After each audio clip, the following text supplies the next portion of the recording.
Well, howdy, everybody. Welcome to the show. Tonight is Ham Nuggets, and normally we don't know what we're doing, but tonight I was supposed to have a ringer guest, and I've reminded him a couple of times, so he might be coming in here all sweating and out of breath to talk about his new choke that he's working on and show why. Oh, wait, there he is.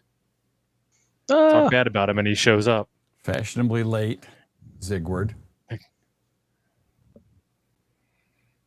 Is he froze? Fashionably frozen. Yeah. Excellent. We can hear you. you're gonna have to get there, guys. All right. Well, just give us a big high sign. I'll take you off, and we'll finish the opening monologue.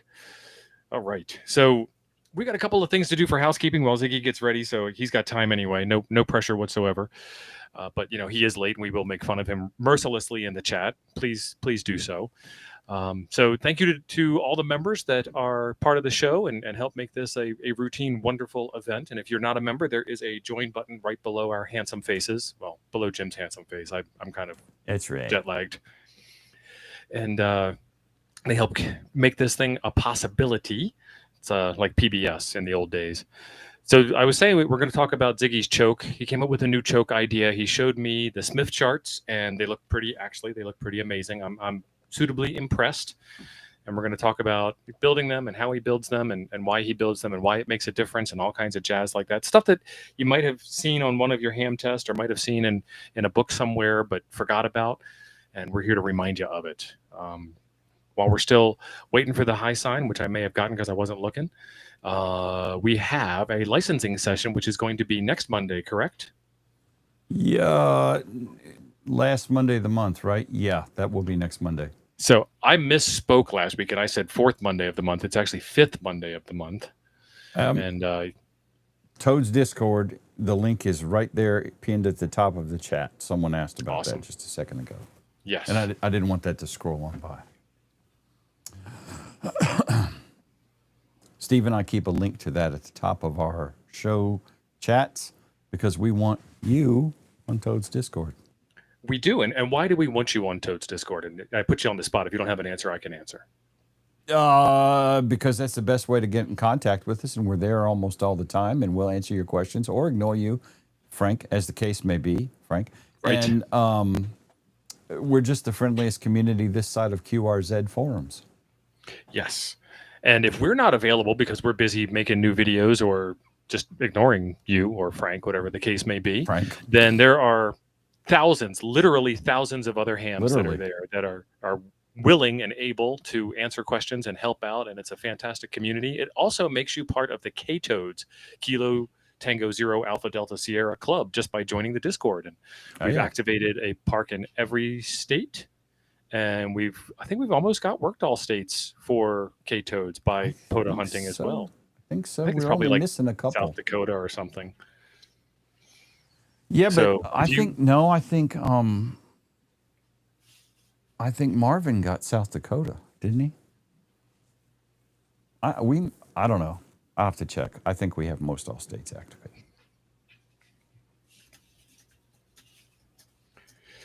So if you are going to take your test with us next Monday and you feel like you're not really up to snuff just yet, you can also do some studying over at hamstudy.org and take a practice test over there and verify that you're ready. If you get like an 85% on the test, on the practice test, then you'll probably pass the real test. It only requires a 74.5% to pass, or whatever the math works, 75%, close enough for ham work, to get you to get your ticket or get your upgrade. And 35 questions, you can miss like what, 10 of them? No, you can miss like 8, I think.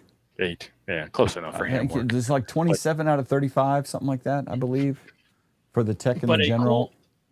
A cool strategy, though, is you could actually skip an entire section. So if you're not good at math like me, like I just demonstrated, you could actually skip every single math question and still pass the test if you get all the rest of the questions right. So that's another strategy.